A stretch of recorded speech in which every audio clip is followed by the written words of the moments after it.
Tô mexendo aqui. Aí, acho que agora encaixou. Oi, gente. Boa tarde, tudo bem? Hoje é dia 20 de fevereiro. Esse mês passou voando, né? A gente tá fazendo mais um dia de nosso papo de plástica por aqui. A gente geralmente tá aqui de quinta-feira para conversar, ter esse minutinho aqui para conversar com vocês.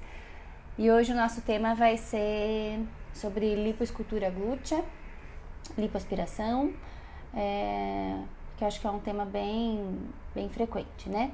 E aí eu tô aberta para vocês mandarem suas dúvidas, o que vocês quiserem perguntar, fiquem à vontade, tá bom?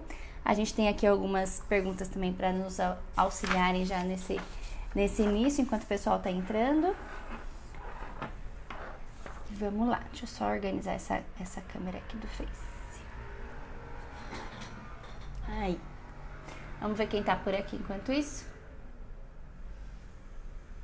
Andresa, Satile, Maramélia, Savana, Luana, Odete, Luana, tudo bem, Luana? Boa tarde. Oi, Cá Trevisoli, Lucas Ferro, Odete. Oi, Laura, boa noite, tudo bem? Gislaine, Patrícia, muito bem. Aqui pelo Face, engraçado, né? Quase não aparece pra mim. Aparece um número de pessoas, mas não aparece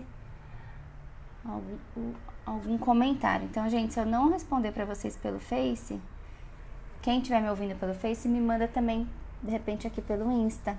Porque não tá aparecendo pra mim aqui responder pra vocês. Deixa eu só apertar um botão aqui, peraí. Não. Me ouvem bem?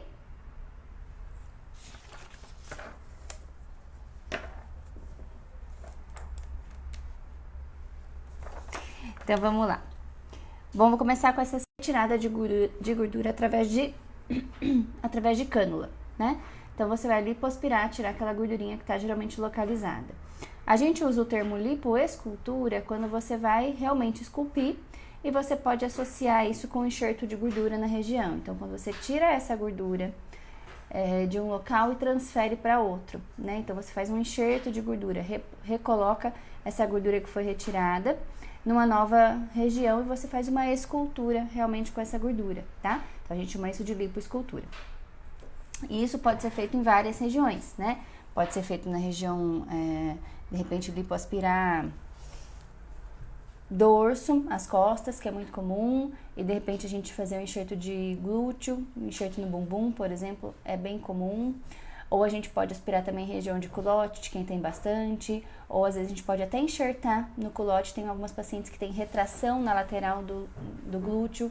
Então, em áreas de retração, em áreas de atrofia, de afundamento, áreas de fibrose, áreas de radioterapia, são áreas que podem se beneficiar do enxerto de gordura, tá?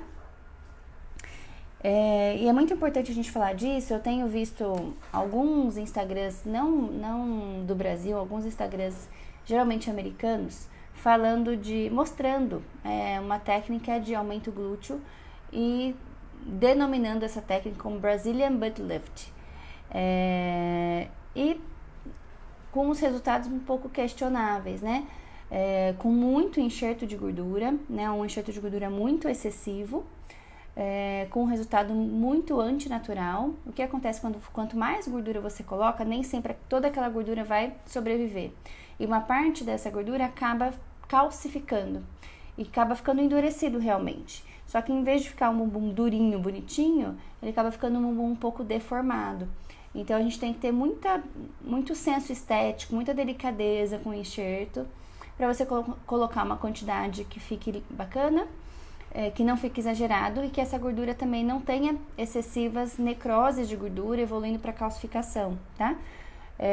Então, apesar de usarem esse termo como bumbum brasileiro, não é isso que a gente preconiza, né? Não é isso que talvez vocês possam ver nos Instagrams fora do país, tá bom? E é muito comum a gente fazer enxerto de gordura glútea no bumbum para remodelar, para melhorar o contorno principalmente. não só da projeção, mas também das laterais, então essas áreas de atrofia. Tem paciente que tem alguns afundamentos, então melhorar essas áreas de afundamento. E também o contrário pode ser possível, né? Se o paciente tem um acúmulo muito grande de gordura na região, tanto glútea quanto lateral, por exemplo, culote, coxa, interno de coxa, dorso, tudo que faz parte da região, você pode ter a indicação de lipoaspirar essa área. Quando você lipoaspira as áreas ao redor do bumbum, o bumbum naturalmente já fica mais perceptível, já fica mais projetadinho, tá? Então, isso também é possível. E em alguns casos já mais raros, a gente tem a possibilidade, inclusive, de fazer lipoaspiração do bumbum, lipoaspiração glútea. Então, quem tem um acúmulo muito grande nessa região, pode também se beneficiar da lipoaspiração na região, tá? Vânia perguntou, Vânia Freire, a doutora fez cirurgia para quem fez o bypass e atende pelo plano IRMA? Vânia, você deve estar me perguntando da cirurgia bariátrica? Sim, a gente faz cirurgias pós-bariátricas, né? Por exemplo, falando da região glútea, uma possibilidade, geralmente que acontece muito, é a paciente, inclusive, ter flacidez na parte posterior, nas costas, no glúteo, porque a flacidez ela não vem só em uma região, né? O paciente emagrece por inteiro, então ele emagrece tanto frente, lateral, costas, emagrece tudo. Aquela pele que tava... Imagina que eu tenho uma pessoa... Vou pegar esse lápis aqui. Então, imagina que aqui tá o seu esqueleto, né? E ao redor tá toda essa pele. A hora que a pessoa emagrece, faz isso, né? O que tava no lugarzinho acaba descendo. E não só na frente, né? A parte das costas, inclusive. Então, flacidez glútea também é muito comum em pós-bariátrico. Existe uma cirurgia para melhorar essa região, especificamente para quem perdeu muito peso, que é a torsoplastia. E a torsoplastia ela é uma cirurgia como se fosse a abdominoplastia na frente, na região posterior. Então, o corte é mais ou menos posicionado mais ou menos na altura da abdominoplastia, só que na parte posterior. Aquele excesso de pele ele é retirado e ele acaba melhorando o contorno das costas e melhorando a flacidez glútea, porque você acaba suspendendo, fazendo como se fosse um lifting dessa região que ficou também flácida, tá? Então, é bem comum da gente fazer isso também pós-bariátrico, tá bom? Vamos ver se tem mais aqui. Então, a gente tem essas duas principais diferenças de lipoescultura e lipoaspiração. Então, a gente usa o termo escultura quando a gente vai realmente esculpir, que pode ser... Geralmente, a gente usa esse termo quando a gente vai enxertar a gordura, né? Mas nada impede da gente também usar esse termo quando você vai retirar a gordura esculpindo. É uma possibilidade. Como é o pós-operatório da lipoescultura do bumbum?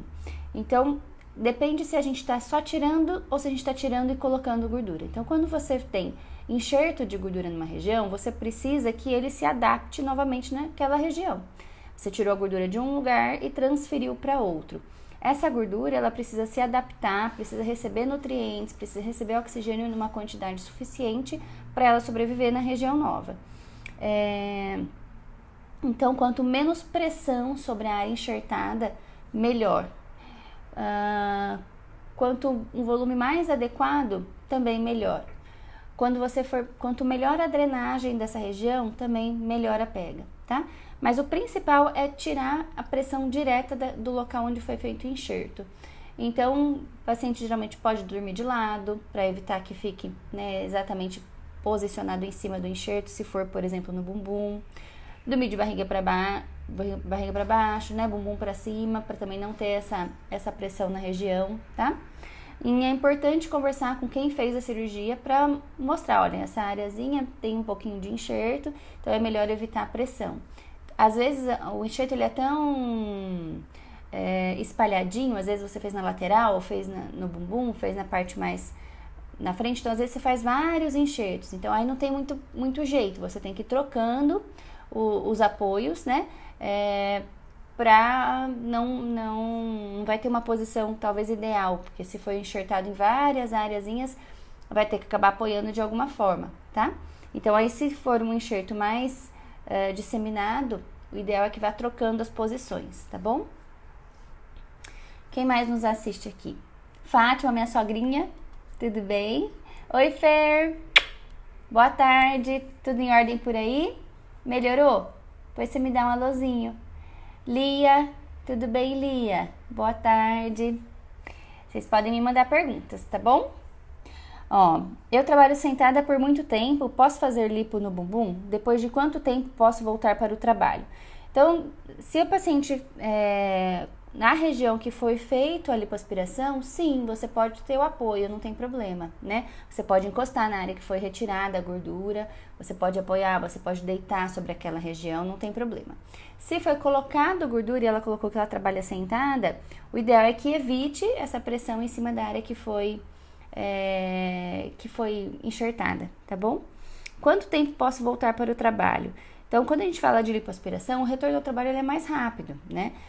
As incisões são pequenas, então os cortinhos são pequenos, então cicatrizam mais rapidamente em relação ao corte, né? O cortinho ele é menor, tem pouca quantidade de pontos. Então, geralmente, o paciente consegue voltar para as atividades, dependendo do volume de lipoaspiração, em torno de 5 a 7 dias. Se for uma lipoaspiração menor, às vezes 3 dias, 2 dias, o paciente já consegue voltar para o trabalho.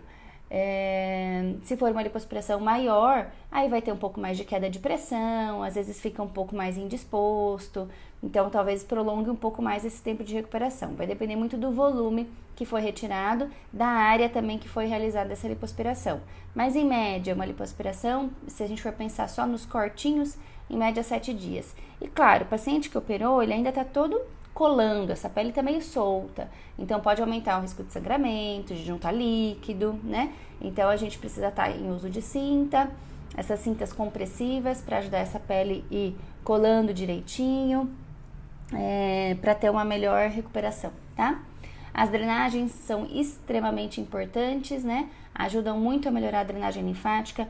A lipoaspiração ela costuma inchar bastante, né? Tanto que a gente demora para ver o resultado cirúrgico pós-cirúrgico dela, pelo menos uns 3 meses, né? Dependendo da quantidade de lipoaspiração, às vezes mais tempo. Dependendo do inchaço de cada paciente, às vezes também mais tempo.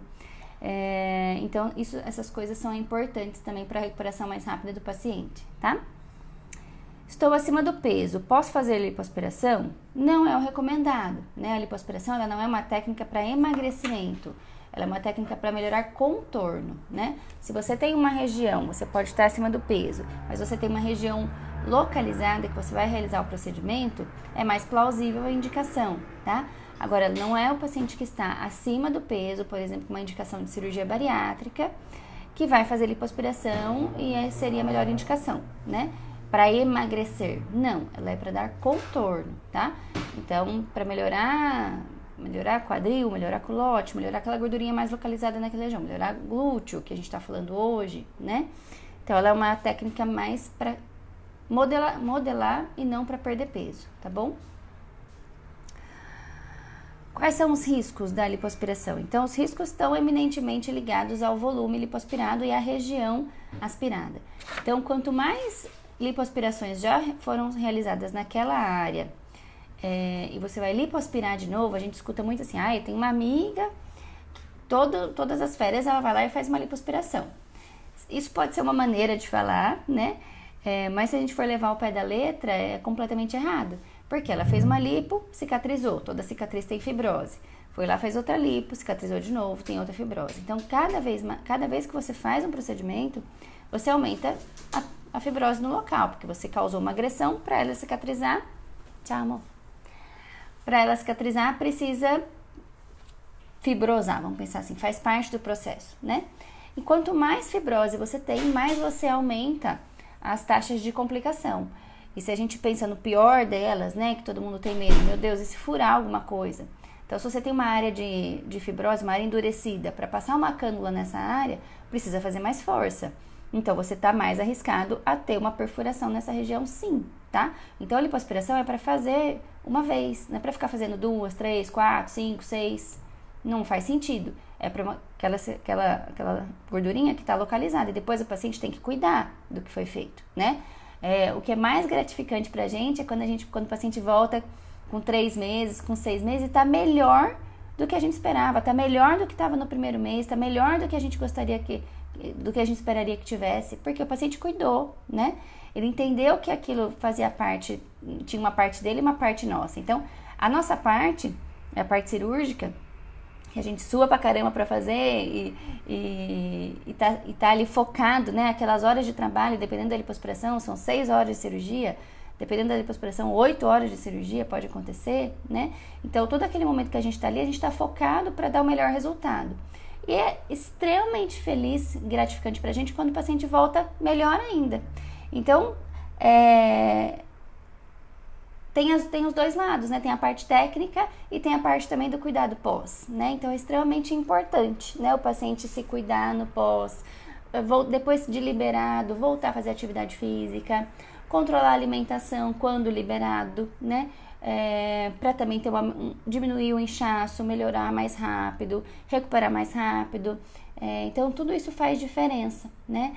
Nos cuidados pós, tá? Vamos ver quem mais que tem aqui. A Lia, oi Lia, boa tarde. Fer, que bom. Depois qualquer coisa você me manda um recadinho, tá? Gostaria muito, a Patrícia Maeda escreveu, gostaria muito de fazer lipoescultura depois de 2 gestações, porém não tenho muita gordura, mas mesmo assim me incomoda muito. Gostaria de fazer o bumbum, colocar gordura. Dá pra fazer uma remodelação glútea? Patrícia, remodelação glútea com gordura, sim, é possível, né? De repente a gente tira de algum lugar e coloca. O que a gente não recomenda é fazer isso com preenchedores, por exemplo, como PMMA, como hidrogel, essas coisas que dão bastante complicação. Não vou nem falar de silicone industrial, porque isso não é nem... Isso é totalmente underground, né? Isso não se usa na área médica, são coisas mais clandestinas, extremamente perigosas, né? A gente via muito caso de complicação dessas injeções de silicone industrial quando eu fiz residência na Santa Casa, em São Paulo, porque é uma área que tem muito travesti, né? E o travesti, ele geralmente acaba indo para aquelas pessoas que não têm muitas condições, vão procurar essas alternativas extremamente ruins, né? E a gente pegava muito caso de complicação desses tipos de injeção, principalmente na região glútea. É bem triste, né? E isso também pode acontecer com outros preenchedores de grande volume, né? Por exemplo, PMMA, por exemplo, hidrogel, que anos atrás a gente teve algumas pacientes famosas que colocaram, que tiveram complicação, né? Foi bem falado na época. Pacientes minhas não, né? Foi divulgado na mídia em relação a isso. Então, o ideal é que a gente faça essa modelação, Patrícia, realmente com gordura, né? Se não é possível, precisaria avaliar se não é uma indicação de prótese glútea, né? Existe prótese de silicone para a região glútea também, né? E é uma possibilidade de você colocar prótese glútea se de repente tem pouca gordurinha para colocar, tá bom? Deixa eu só ler sua pergunta de novo para ver se eu não ficou nada para trás. Acho que é isso, né, Patrícia? Depois, se eu não respondi, ficou alguma dúvida, me fale ainda, tá? Quais são os riscos? Então, a gente estava falando dessa questão da fibrose, da perfuração, porque às vezes o paciente vai fazer a 3ª, a 4ª, a 5ª, a 6ª, sei lá quantas mil lipoaspirações na mesma região, e às vezes nem tem mais gordura ali para tirar, é tudo fibrose, é sobra de pele, então o paciente não pode ficar, né, a lipoaspiração não é para ser feita. Então, isso está eminentemente relacionado aos riscos, tá? Mas o que a gente mais orienta, as principais intercorrências e complicações, acúmulo de líquido extremamente comum, né? Lipoaspiração incha mesmo, faz um pouco de seroma muitas vezes. Os pontinhos geralmente cicatrizam bem, porque são furinhos bem pequenininhos, são cicatrizes bem pequenas. Dificilmente a gente tem algum problema com ponto, exceto se o paciente tem alguma predisposição para, por exemplo, uma cicatriz mais hipertrófica ou um queloide, de repente, que pode evoluir para uma cicatriz já desfavorável, tá? Que mais relacionado a risco? Desidratação, né, hipotensão, o paciente fez uma lipoaspiração de volume maior, acaba perdendo muito líquido, né? Então tem que repor bastante líquido depois para melhorar essa pressão, para ir repondo o que foi perdido. Geralmente sai um pouquinho de gordura, também sai um pouquinho de sangue, então às vezes o paciente que já tem uma anemia no limite, que já tem uma predisposição para anemia, anemia no limite não, digo, uma hemoglobina no limite, né, pode evoluir para uma anemia, Então, anemia, dependendo do volume de lipoaspiração, pode ocorrer. E o ideal é que a gente vá repondo tanto com a alimentação, ou fazendo uma reposição com Nuripurum também é possível, tá? A Dilson e Michele Camargo me falaram: tenho muito medo da embolia pulmonar, tem como evitar? Bom, então tem duas coisas assim aí que são importantes a gente diferenciar. A embolia, ela pode ser gordurosa ou ela pode ser vinda de uma trombose. Trombose, a gente está falando de coágulo na perna, geralmente, né? Então, o paciente operou, tem uma predisposição a fazer coágulo na perna, o próprio tempo cirúrgico pode aumentar esse risco, o uso de anticoncepcional aumenta esse risco, cigarro aumenta esse risco também, né? Então, o que a gente tem que orientar o paciente no pós-cirúrgico? Andar precocemente, então já anda antes de dar 24 horas da cirurgia, na noite mesmo da cirurgia, a hora que tá no quarto já levanta, já caminha, repor muito líquido para não ficar desidratado. Se eu tenho um paciente desidratado, eu tenho um sangue mais grosso. Se eu tenho um sangue mais grosso, eu tenho uma predisposição maior para trombose, a grosso modo, né?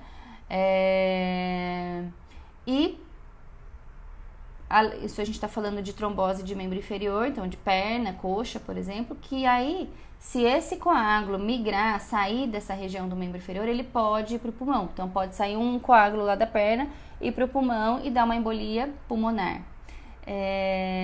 E aí, em alguns casos, essa embolia tem pouca repercussão, se for pequena, mas pode ter grande repercussão também hemodinâmica, a paciente precisar, às vezes, até ir para UTI, ficar alguns dias internados e, inclusive, evoluir para óbito, né? Então, esse é o pavor de todo cirurgião, eu acho que de todo paciente também, porque é o que é de mais grave, né? Uma das coisas mais graves que poderiam ocorrer.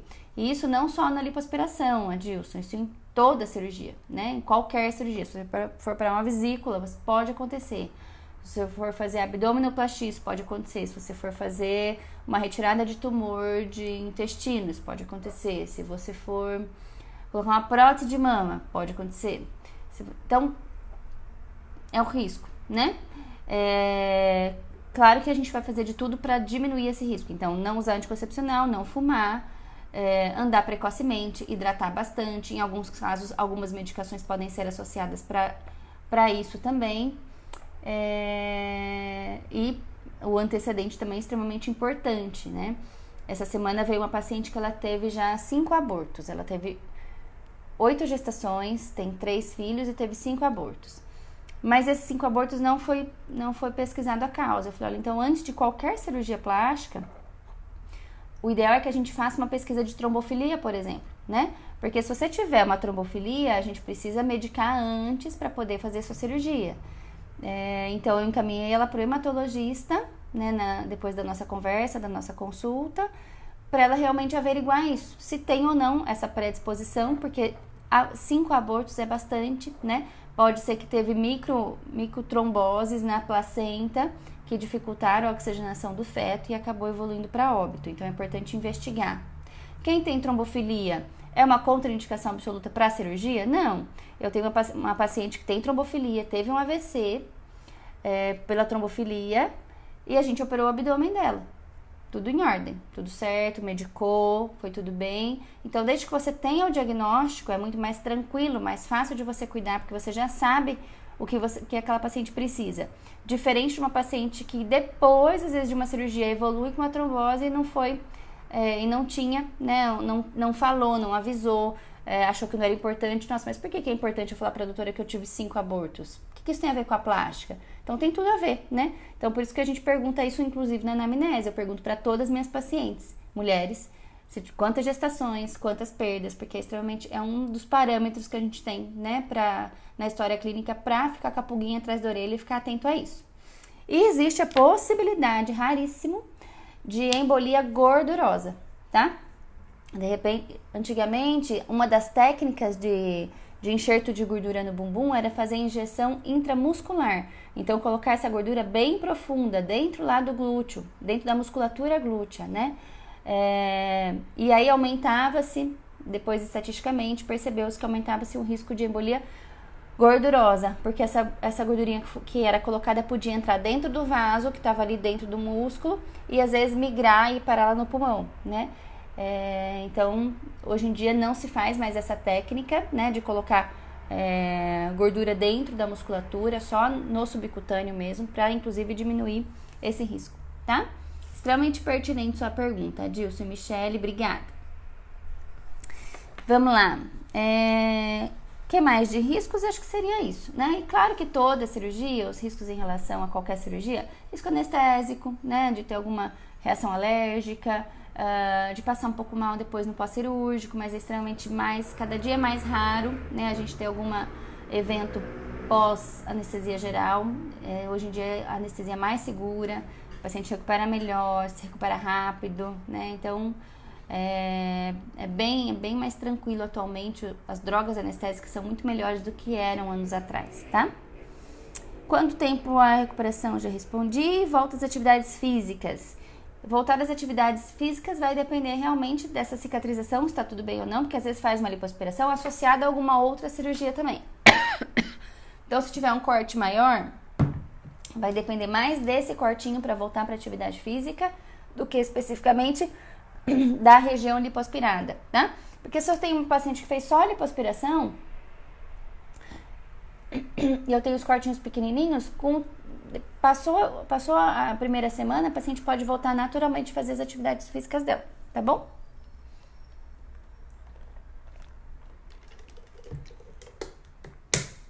Lipoaspiração emagrece? Quem me responde? O que vocês acham? Lipoaspiração emagrece?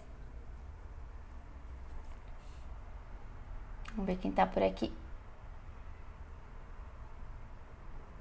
Oi, Cá, tudo bem? Boa tarde.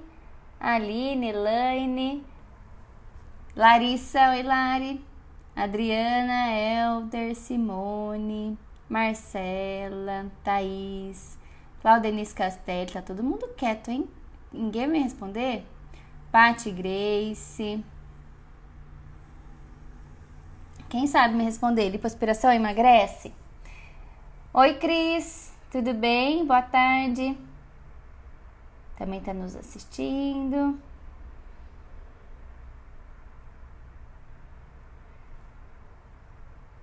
Ninguém quer falar, né? Ninguém quer dar a cara... Ai, vídeo ao vivo pausado. Opa. Tudo bem. Sem problemas. Vou responder pra vocês, então. Lipoaspiração emagrece? Camila Paviani me respondeu. Eba, acho que não. Gostei da resposta. Tem alguém que acha que sim?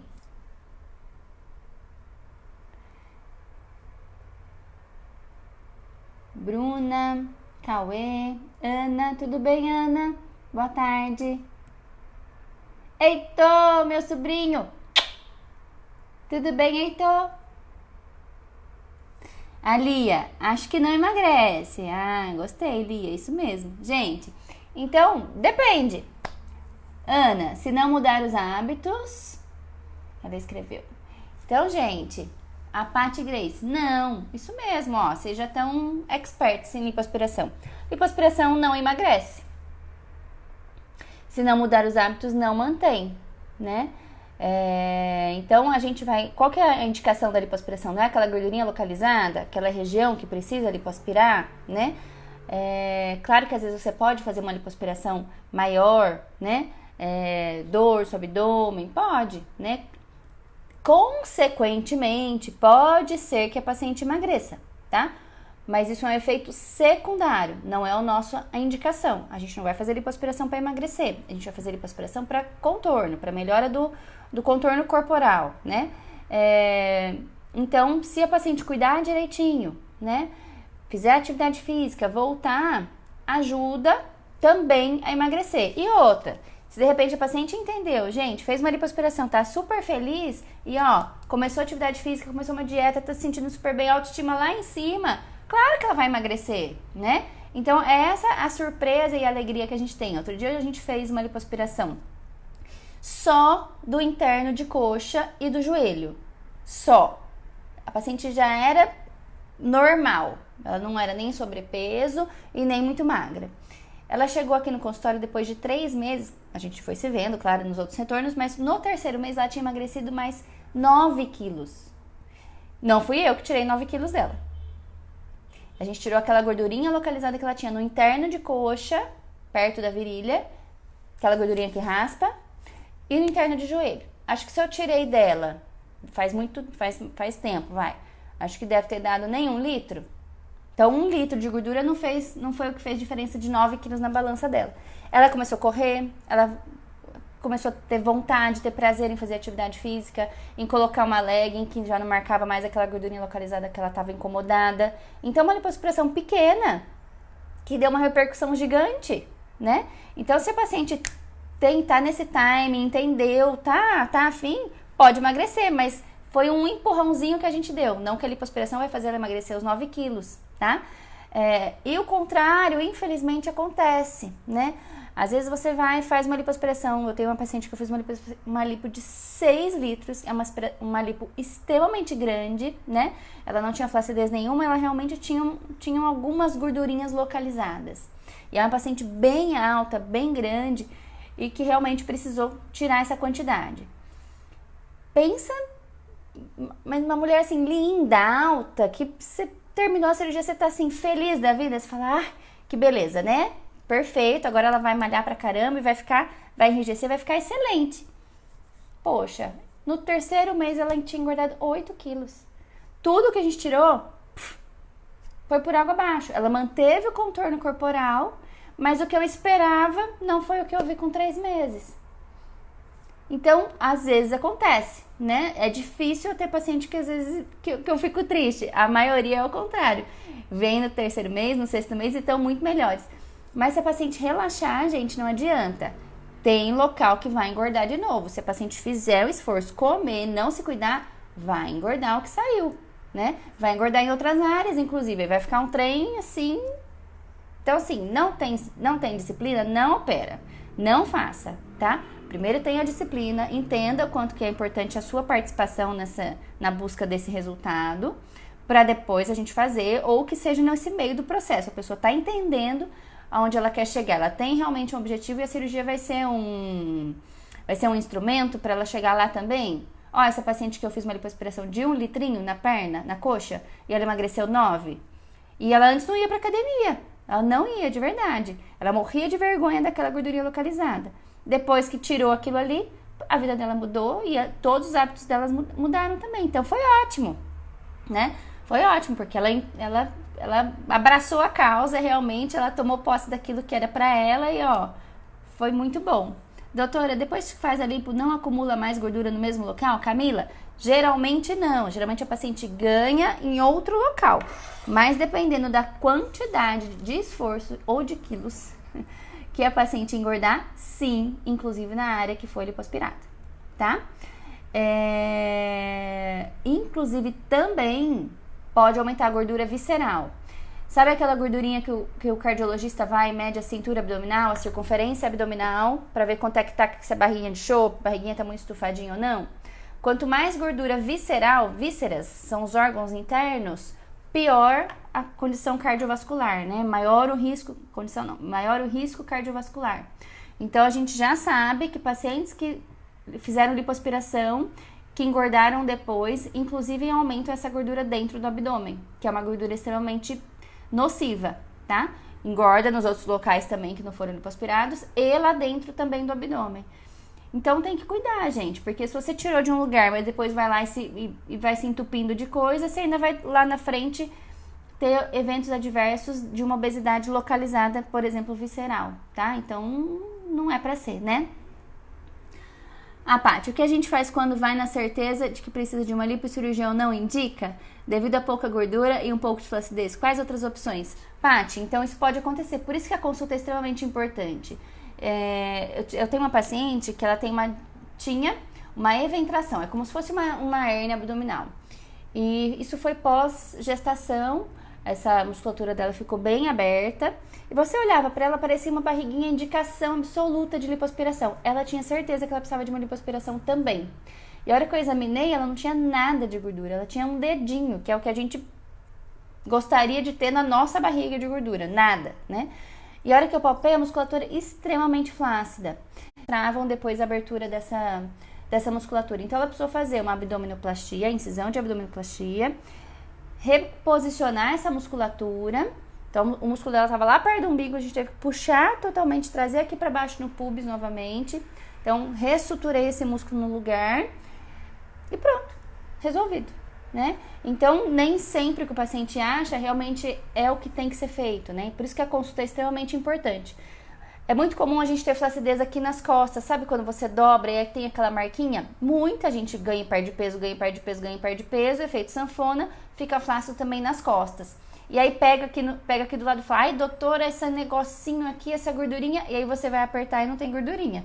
Ou tem muito pouco, é mais pele, né? Então muitas vezes a gente também fala, olha, eu posso até lipoaspirar essa região, vai sair bem pouquinho, porque você tem flacidez aqui também. Então, isso aqui não vai melhorar completamente, né? Se tem uma área de retração embaixo, eu posso até pôr uma gordurinha pra melhorar esse contorno, mas em alguns casos tem que tirar a pele, né? Então, se não tem muita gordura e tem flacidez, tratamento de flacidez é retirada de pele. Dependendo da quantidade de pele que tem, Paty, é cirúrgico, né? Se é uma flacidez bem pouquinha, bem leve, bem inicial, aí você pode pensar em bioestimulador, pode pensar em ultrassom microfocado, que tem um resultado, tem tido resultados legais, mas tem que ser uma pelinha assim, pouquinha de tudo, né? Se for um pouco mais, realmente ele é cirúrgico, tá? O que mais? Bom, para quem chegou agora, estamos falando de lipoaspiração, remodelação glútea, reposicionamento, enxerto de gordura, isso. E a gente acabou de falar que lipoaspiração não emagrece, tá? Como é feita a aplicação da própria gordura no corpo? Gente, então, não é toda a gordura que a gente consegue, que a gente vai tirar, que a gente... Aliás, essa semana veio uma paciente que ela falou assim, eu tinha certeza que você ia fazer meu abdômen, minha mama e a minha lipo, e na verdade eu falei pra ela que eu vou corrigir só o lóbulo de orelha dela, né? Ela tem uma pele extremamente boa, uma pele grossa, bonita, não tem flacidez, tem uma mama bonita, ela só tá acima do peso. Então eu falei pra ela, não vou operar nada, nós vamos fazer atividade física, nós vamos emagrecer e você vai ficar ótima, não precisa operar, né? Então nem sempre tudo é cirúrgico. Então a gente tem que ter essa noção também de indicar realmente quando precisa, né?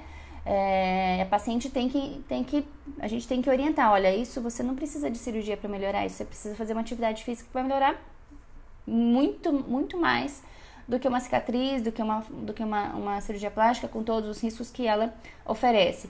Agora, tem paciente que realmente tem uma flacidez grande, né? E aí a gente não tem para onde correr.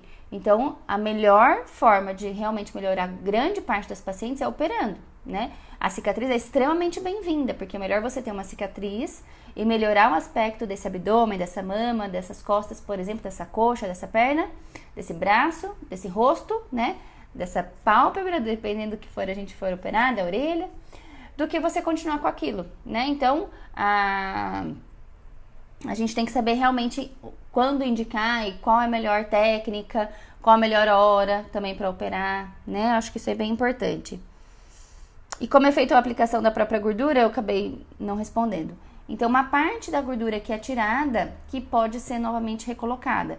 Então, lembra que eu falei, sai um pouquinho de gordura, sai um pouquinho de soro, sai um pouquinho de sangue. Então, a gente tem que trabalhar essa gordura para colocar. Em média, do que a gente tira, a gente consegue utilizar 30%. Então, se eu tirei uma lipinho de 1 litro, eu vou conseguir mais ou menos enxertar 300 ml. Se for para o glúteo, por exemplo, 150 de cada lado, é bem pouquinho. 150 é quase nada para a região glútea, tá? Então é só para dar mesmo, às vezes, uma arredondadinha, uma melhora de textura de pele, alguma coisa nesse sentido. Então, se for uma pessoa que realmente tem pouquinha gordura, a gente não vai conseguir dar muita diferença, tá? Com esse volume pequeno. Lipoaspiração pode ser uma possibilidade para diminuir e levantar o bumbum? Diminuir sim, porque se a paciente tem um bumbum com aumento de gordura naquela região localizada, a gente pode fazer uma lipoaspiração do bumbum. Levantar depende. Se de repente eu tiver uma paciente que tem inversão da projeção do bumbum, então tem muita gordurinha em cima, na parte de cima, e pouca gordurinha na parte de baixo, a gente vai precisar inverter essa relação. Então eu vou lipoaspirar mais a parte de cima e vou enxertar a gordura na parte de baixo. Então eu posso tridimensionalmente parecer que esse bumbum levantou, tirando a gordurinha de cima e colocando embaixo, tá? Ou se o paciente tem uma flacidez, aí é aquela cirurgia da torsoplastia que faz o lifting do bumbum também, tá? E recuperação e cuidados pós-operatórios, pra gente finalizar.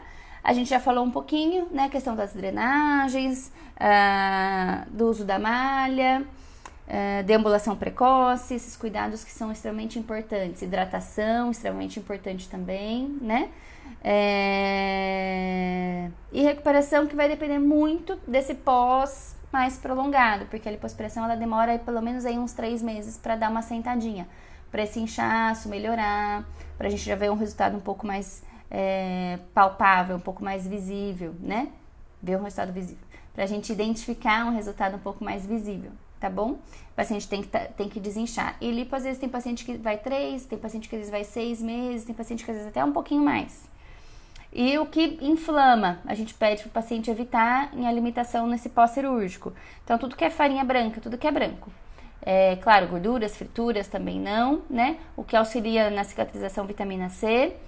E em alguns pacientes a gente acaba restringindo farinha branca, açúcar, muito açúcar, sal, pão, massa, que são as coisas que geralmente acabam inflamando e que acabam inchando um pouquinho mais, tá? Gente, chega por hoje? Falei demais? Muitíssimo obrigada pelas perguntas de vocês, pela participação, por vocês me responderem aqui quando perguntado. Obrigada por vocês estarem nos assistindo. Oi, Thaís, tudo bem? Boa tarde. Camila, obrigada pelas perguntas. Lia, também, obrigada pela participação.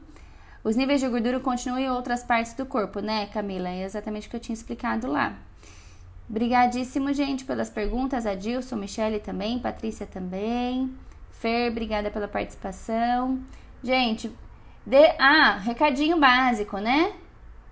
Carnaval, final de semana, né? Começa amanhã, tem gente que já começa hoje, os bloquinhos, tem gente que já começou semana passada. A gente sabe que muita gente bebe nessa época do ano, então muito cuidado, por favor, com a saúde de vocês, né? Não estraguem o carnaval de vocês, nem das outras pessoas, nem da família de vocês. Se cuidem, usem preservativo. Mulheres também se cuidem, usem preservativo feminino, tomem anticoncepcional, comprem preservativos também masculinos e levem, né? Se for o caso, para usar, né? Se protejam. Doenças sexualmente transmissíveis são extremamente comuns. Às vezes o paciente bebeu e não pode, isso não pode acontecer, tem que se proteger, tá bom?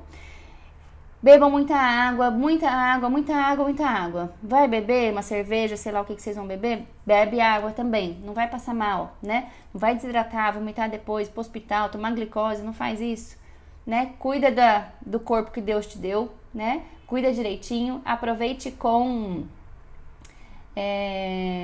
alegria, com juízo, né? Não dirijam, né? Tendo bebido. Usem Uber, táxi, amigo da vez, o que for, né? A gente tem que cuidar desse bem maior que Deus nos deu, né? Então, não esqueçam de cuidar de vocês, certo? Aproveitem com juízo, com alegria, e a gente se vê na semana que vem, tá bom? Até mais, gente. Bom final de semana, bom carnaval.